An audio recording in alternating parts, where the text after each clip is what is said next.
So hello guys, welcome to our channel. आशा करता हूँ आप सभी अच्छे होंगे, अपना ख्याल रख रहे होंगे। तो आज हम लोग कंप्यूटर के कुछ इंपॉर्टेंट क्वेश्चन देखने वाले हैं जो आपके एग्जाम के लिए बहुत इंपॉर्टेंट होने वाले हैं। तो ये वही क्वेश्चन है जो जिस तरीके के क्वेश्चन आपके सिलेबस में आ रहे हैं, जो आपके एग्जाम में आ रहे हैं। तो इन क्वेश्चन को पढ़ना, इन क्वेश्चन को समझना आपके लिए बहुत ही इंपॉर्टेंट है एंड बेनिफिशियल तो होगा ही, क्योंकि ये सिलेबस से उठाए गए क्वेश्चन हैं और आपके एग्जाम में किस तरीके के क्वेश्चन आ रहे हैं मैं डिटेल में यहाँ पे पढ़ाता हूँ।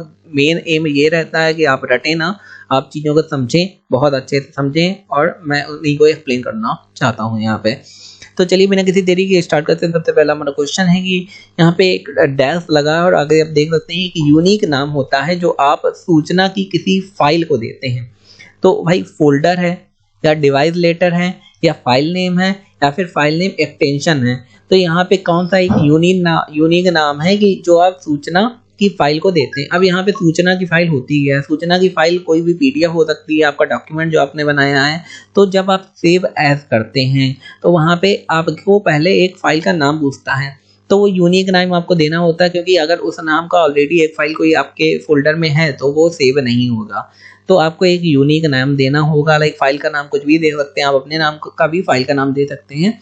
तो उसका क्या कहते हैं, हम लोग उसे कहते हैं फाइल नेम, ना कि फाइल नेम एक्सटेंशन। एक्सटेंशन क्या होता है, जो आप डॉट लगाने के बाद आप करते हैं, ठीक है। तो फोल्डर क्या होता है, जिसके अंदर आप ये फाइल स्टोर करेंगे, ठीक है। तो आगे बढ़ते हैं दोस्तों। प्रथम विद्युत कंप्यूटर इलेक्ट्रॉनिक कंप्यूटर का क्या नाम था। तो विद्युत इलेक्ट्रॉनिक कंप्यूटर का नाम पूछा गया है इसमें। जैसे काफ़ी सारे हैं, एक तो एप्पल 1 हो गया, इंटेल 1 हो गया, या फिर पायनियर 1 हो गया, या फिर मार्क 1 हो गया।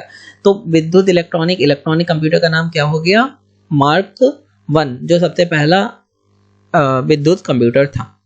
आगे बढ़ते हैं दोस्तों। क्वेश्चन दिया गया है कि भाई ट्रांजिस्टर क्या है। ट्रांजिस्टर आपको पता ही होगा कि आपने सेमी कंडक्टर का नाम सुना होगा, एंड गुड कंडक्टर या बैड कंडक्टर का नाम सुना होगा। तो ट्रांजिस्टर क्या होता है, वो इन्हीं में से कुछ होता है।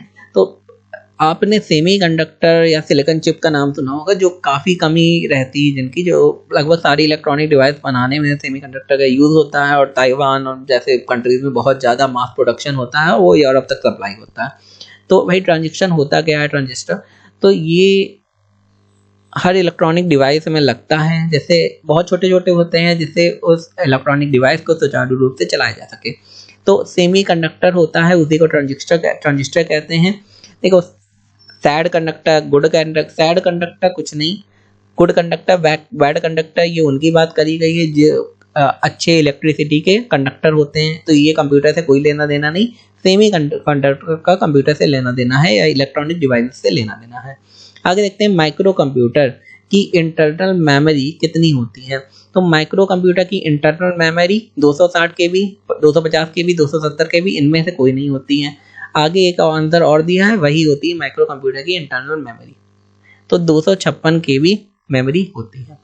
आपको याद रखना है, माइक्रो कंप्यूटर के बारे में पूछा भी जाता है। आजकल इस्तेमाल हो रहा है कंप्यूटर किस श्रेणी में आते हैं भाई, आजकल डिजिटल कंप्यूटर इस्तेमाल हो रहा है, या फिर मैकेनिकल, या फिर एनालॉग, या फिर मैनुअल कंप्यूटर।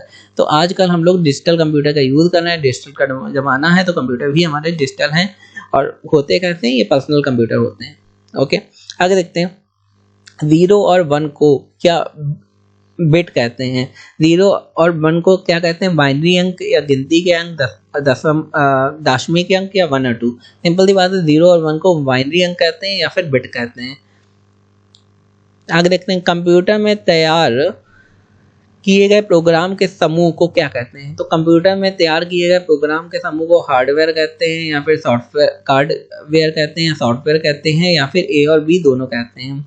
तो सिंपल सी बात है, अगर कंप्यूटर में कोई प्रोग्राम तैयार करना है, सिंपल सी मैंने बताया है कि जो भी आप सॉफ्टवेयर में या कंप्यूटर में प्रोग्राम चलाते हैं या सॉफ्टवेयर चलाते हैं, उसके लिए प्रोग्राम लिखने पड़ते हैं प्रोग्रामर को। वो प्रोग्रामर बैकएंड में भी होते हैं, फ्रंट एंड के लिए अलग अलग लैंग्वेज होती है, जो आपको ऊपर दिखता है और जो आप अंदर चलाते हैं, जो भी डेटा दिखता है। तो उन सब को हम लोग कंप्यूटर का सॉफ्टवेयर कहते हैं। जैसे जो हार्डवेयर होती है बाहर की चीज़ें होती हैं, सॉफ्टवेयर होती है अंदर की चीज़ें होती है। लेकिन सॉफ्टवेयर होता क्या है उन अंदर की चीज़ों के, वो होते हैं जो आपके कंप्यूटर के सॉफ्टवेयर क्या होते हैं, व्हाट्सअप हो गया या फिर कोई अदर एप्लीकेशन जैसे आप मोबाइल में चलाते हैं, उनको बनाने के लिए पीछे बैकएंड में एक प्रोग्राम लिखना पड़ता हुआ है।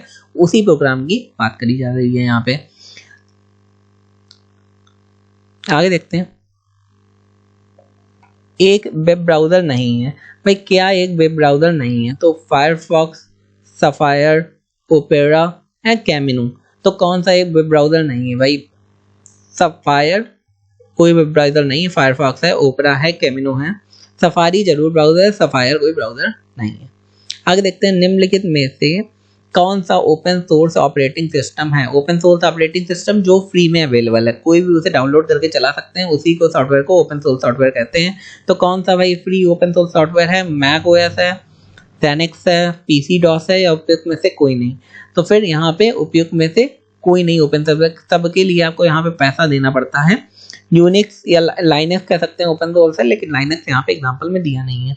आगे देखते हैं लेजर प्रिंटर होता है, लाइन प्रिंटर होता है, पेज प्रिंटर होता है, डॉट प्रिंटर होता है, या फिर बैंड प्रिंटर होता है। लेजर सिंपल सी बात है, पेज प्रिंटर होता है, वो तुरंत प्रिंट करता है, ना डॉट से प्रिंट करता है ना लाइन से प्रिंट करता है। आगे देखते हैं एक डीवीडी की भंडारण क्षमता कितनी होती है? एक डीवीडी की 4.7 जीबी से अधिक हो सकती है या 4.7 जीबी हो सकती है। सिंपल सी बात है कि जो डीवीडी होती है वो इतना ही स्टोर कर सकती है। आजकल ज़्यादा स्टोर करने वाली भी डीवीडी आती हैं, लेकिन आजकल डीवीडी का यूज़ बहुत कम हो गया है। मोस्ट ऑफ द हम लोग जो पेन ड्राइव है उसका यूज़ करते हैं या हार्ड डिस्क का यूज़ करते हैं। आगे देखते हैं कैरेक्टर प्रिंटर है जो एक समय में एक कैरेक्टर को प्रिंट करता है। सिंपल सी बात है, ये कहा गया एक समय में एक कैरेक्टर को प्रिंट करता है, तो सिंपल सी बात है डॉट मैट्रिक्स प्रिंटर जो है एक समय में एक ही को प्रिंट कर पाता है। आगे कहते हैं ब्लॉग का तात्पर्य क्या है? तो ब्लॉग बेसिक ब्लॉग है, वेब ब्लॉग है, या बेबी ब्लॉग है, अब बिगिनर्स ब्लॉग है। तो वेब ब्लॉग होता है। वेब ब्लॉगिंग आपने तो पढ़ा ही होगा। तो ब्लॉग में हम लोग जो भी अपने मन की बात होती है, कोई आर्टिकल लिख सकते हैं या कुछ लिख सकते हैं, लोग उसे देखते हैं, उसमें ऐड दिया जाता है और उससे आपको पैसे मिलते हैं। आगे देखते हैं निम्न का प्रयोग करके हार्ड कॉपी तैयार की जाती है। तो किसका प्रयोग करके हार्ड कॉपी आप तैयार कर सकते हैं? हार्ड कॉपी आपको पता ही होगा। सॉफ्ट कॉपी क्या होती है? जो कंप्यूटर के अंदर कोई फाइल है तो वो सॉफ्ट कॉपी कहेंगे, जब उसे प्रिंटर से निकलवा लेंगे तो उसे हार्ड कॉपी कहेंगे। तो टाइपराइटर से, डॉट मैट्रिक प्रिंटर से, या लेजर प्रिंटर से, या फिर उपयोग सभी से। हार्ड कॉपी सभी से आप निकाल सकते हैं। ये इंपॉर्टेंट है कि भाई टाइपराइटर से और डॉट मैट्रिक प्रिंटर से टाइम ज़्यादा लगता है, लेजर प्रिंटर से टाइम कम लगता है, लेकिन ऐसा तो है नहीं टाइम ज़्यादा लगेगा तो हार्ड कॉपी नहीं कहेंगे तो उसे हार्ड कॉपी ही ठीक है। आगे देखते हैं सबसे जनप्रिय 16 बिट ऑपरेटिंग सिस्टम। आपने पढ़ा होगा 8 bit operating system, 16 bit operating system, 32 bit operating system.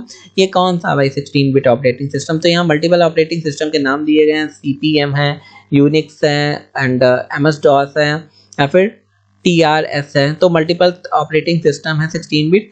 तो यहाँ पे जो MS-DOS है वो 16 बिट ऑपरेटिंग सिस्टम है, ये आपको पता होना चाहिए। तो ये इंपॉर्टेंट क्वेश्चन है, आप पढ़ के जाइए। सारे ही इंपॉर्टेंट क्वेश्चन है आपके एग्जाम के लिए, बहुत एग्जाम की दृष्टि से बहुत ही इंपॉर्टेंट है। तो ये थे आज के हमारे कंप्यूटर के इंपॉर्टेंट क्वेश्चन। आई होप आपको वीडियो बहुत ही अच्छा लगा होगा, इन्फॉर्मेटिव लगा होगा। अगर लगा है तो हमारे चैनल को लाइक, सब्सक्राइब, शेयर कर दें, because your subscription is our motivation. धन्यवाद।